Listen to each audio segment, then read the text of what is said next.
असलामुअलैकुम। मियाँ बीवी का रिश्ता जोड़ा होंदा है बड़ा ही खूबसूरत होंदा जे ईमानदारी नाल निभाया जाए। जे बीवी जिहड़ी है जने तू गल्लां छुपांदी रहे, जना जिहड़ा बीवी तू गल्लां छुपांदा रहे, जे बीवी अपने रिश्तेदारां नूं पैसे दिंदी रहे जने नूं पता ना होवे, जना अपने रिश्तेदारां नूं पैसे दिंदा रहे बीवी नूं पता ना होवे, ये घर च बेसकूनी करदे। खास कर जे टैलीफोन मियाँ बीवी ने रखे, बीवी दे फोन का पासवर्ड जने नूं नहीं पता ते जने दे पासवर्ड जिहड़ा बीवी नूं नहीं पता, ये यानी कि घर च गड़बड़ करदी है। बच्चियां कोल भी फोन होंदे ने, बच्चियां दे भी पासवर्ड तुहानूं नहीं पता होंदे। इस वास्ते कोशिश करनी चाहिए है जे मियाँ बीवी हो तो हर चीज़ तुहाडे सामने खुल के होवे।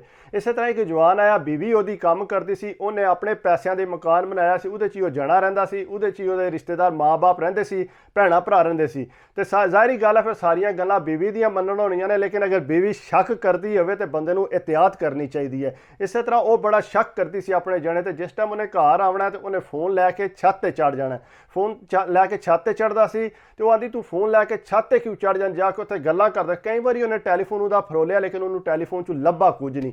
एक दिन उन्हें रोला पाया घर, उन्हें आख्या फोन लिया थले ते अपनी अम्मा दे सामने फोन खोल ताकि तेरी अम्मा नूं भी पता लगे कि तू किहड़ी बेबे नाल तू गल्लां करने। उन्हें आख्या तमीज़ नाल गल कर, तू किस तरह गल कर रही है मेरी अम्मा के सामने। उन्हें आख्या तू चुप करके खलो तो फोन इत्थे अपना लाख खोल। उन्हें आख्या नहीं मैं खोलना। जिसे चंगी भली भंडी हो गई, फिर मुंडे की अम्मा ने आख्या पुत्र तू ना भंडी पा, तू इंज कर ते अपना फोन इत्थे खोल दे।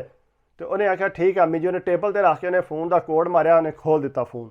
फोन जिसले खोलिया, खोल के जिसे उन्हें चेक करना शुरू कर दिता, किधरों कोई चीज़ नज़र ना आई। फिर उन्हें खोलिया कंटैक्ट वाले नंबर जड़े ने, वो नंबर खोल के ते उन्हें देखा एक नंबर ते लिखा सी एम जान।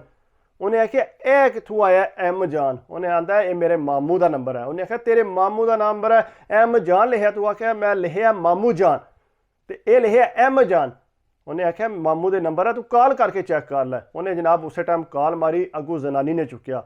जो ही जनानी चुका, उन्हें कहा ठहर जा फलानी ढिंगी है, तू मेरे जने नाल डोरा पाइयां ने, मैं तेन छड़ना नहीं। नाल ही उन्हें कॉल बंद कर दी। जिसे कॉल बंद हुई आख्या वेख्या अम्मी जी, मैं आख्या नहीं सी कि तुहाडा मुड़ा जिहड़ा किसी होर नाल भी गल्लां करदा है। उन्हें आख्या गल तमीज़ ना कर। उन्हें आख्या तमीज़ ना तेरे नाल क्यों करा, मेरे ही तू खाने तो मेरे अगे झूठ बोलने, कोठे ते चढ़ के जाके घर बह के तू गल्लां करने, तेनू शर्म नहीं आउंदी। उन्हें जनाब जनानी ने गुस्से च आके मारिया जने दे सिर च शीशे का गिलास, उसका सिर फाड़ दित्ती। सिर पाड़े खूनो खून हो गया। फटोफट मुड़े नूं हस्पताल खड़ी। उन्हें जिसले हस्पताल गया उत्थे उत्थे जाके जैसे पट्टी शट्टी लाई उन्हें तो अक्खां खोलू तो सामने तक्की तो अगे मामू भी उत्थे ही, तो मामू के सिर ते भी पट्टियां लगियां। उन्हें आख्या मामू तुसी किधर। उन्हें आख्या ते तू किधर। उन्हें आख्या असरा मामू तुहानू मैं कॉल मिलाई सी मेरी जनानी ने, तो वह अगू मामी ने हरे चुकया। उन्हें आख्या जा तेरा कख ना रवे। उन्हें मैनू तो पता ही नहीं लगा, मेरा तो उन्हें फोन भी भान दिता है तो मैनू नहीं सी पता कि तेरी जनानी ने फोन किया है। उन्हें समझा कि शायद मैं कोई और शादी की है, मेरी तेरी मामी ने यह समझा कि मैं कोई और शादी की है। तो वह जो जनानी का फोन आया वो गुस्से नाल गल करके उन्हें फोन बंद कर दिता है। तो तेरी मामी ने मैनू कुट तरिया, मेरा भी उन्हें सिर पाड़ दिता तक मेरी कंड ते किन्ना वड्डा सोटा मारिया निशान पे है। उन्हें आख्या लै मामा। उन्हें आख्या मामा मैनू नहीं सी पता कि यह गल होगी। कहता मामा तू इंज कर मामी नूं लैके ना तो साडे घर आ। उन्हें आख्या हुण तेरी मामी आउंदी सही है। उन्हें आख्या नहीं मामा तू किसी तरीके नाल लैके आ। उन्हें जनाब मामी नूं लैके आया, लिया के सामने भालिया। उन्हें आख्या जी यह नंबर है, यह जी सिम है ना वो फोन तो तरोड़ दिते तुसां। उन्हें आख्या यह फोन नूं तुसीं ओपन करो तो ये दूजे सिम पाओ तो कॉल करके चैक करो कि यह नंबर वो ही है। उन्हें आख्या नहीं तू चेंज कर दिता। उन्हें आख्या मैं चेंज किस तरह कर सकना। उन्हें आख्या तुसीं यह नंबर चैक कर, तू जी मैं कॉल तू अगे की है सेम वो ही नंबर है। उन्हें फिर सिम पाई, सिम पा के जिसले उन्हें दोबारा कॉल की तो वाकई वो नंबर।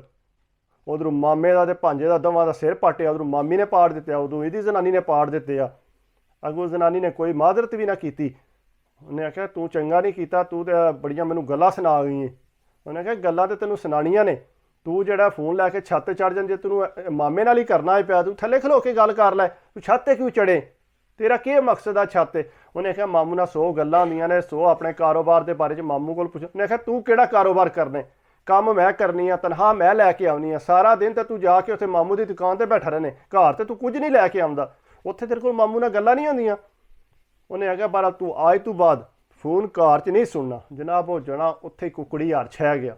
उन्हें आख्या ठीक है अज तो बाद जिहड़ा मैं घर फोन नहीं सुना। जाहिरी गल है मकान उहदे च रहिंदा सी, माँ बाप उहदे जनानी नाल ही रहिंदे सी, जरा सारी भी तिन मिन करदा तो जनानी ने आना चुक बिस्तरा ते इत्थों निकलो। और तो घर कोई कोई नहीं सी, जेहड़े जनानियां कोल खांदे ने फिर उन्हां दियां बर्दाश्त भी करनियां पैंदियां ने। नाल मामू दा सिर पाड़ गया, नाल अपना भी पाड़ गया। कोशिश करा करो आपू मेहनत करो, कमा के खाओ ताकि जनानियां तुहाड़ियां तुहाडे के गल ना करन। ਸਮਝ ਆਈ। ਬਾਕੀ ਜ਼ਨਾਨੀਆਂ ਤੋਂ ਕੋਈ ਗੱਲ ਨਾ ਛੁਪਾਇਆ ਕਰੋ, ਕੋਸ਼ਿਸ਼ ਕਰਿਆ ਕਰੋ ਕਿ ਸ਼ੇਅਰ ਕਰੋ ਉਹਨਾਂ ਨਾਲ ਗੱਲ, ਤਾਂ ਕਿ ਤੁਹਾਡੀ ਸਾਰੀ ਜ਼ਿੰਦਗੀ ਦਾ ਹਮਸਫਰ ਹੁੰਦਾ ਹੈ। ਆਖਰ ਤੱਕ ਬੱਚੇ ਛੱਡ ਜਾਂਦੇ ਨੇ ਯਾਰ, ਰਿਸ਼ਤੇਦਾਰ ਛੱਡ ਜਾਂਦੇ ਨੇ, ਆਖਰ ਤੇ ਰਹਿ ਜਾਂਦੇ ਨੇ ਮੀਆਂ ਬੀਵੀ। ਇਸ ਵਾਸਤੇ ਕੋਸ਼ਿਸ਼ ਕਰਿਆ ਕਰੋ ਉਹਨਾਂ ਤੋਂ ਗੱਲ ਨਾ ਛੁਪਾਇਆ ਕਰੋ। ਬਾਕੀ ਮੇਰੀ ਗੱਲ ਅੱਛੀ ਲੱਗੀ ਹੋਵੇ ਤਾਂ ਪਲੀਜ਼ ਲਾਈਕ ਕਰਿਆ ਕਰੋ, ਕਮੈਂਟਸ ਕਰਿਆ ਕਰੋ, ਸਬਸਕ੍ਰਾਈਬ ਕਰ ਦਿਓ ਤੇ ਦਿਲ ਖੁਸ਼ ਹੁੰਦਾ। ਬਾਕੀ ਦੁਆਵਾਂ ਯਾਦ ਰੱਖਿਓ। ਅੱਲਾ ਹਾਫਿਜ਼।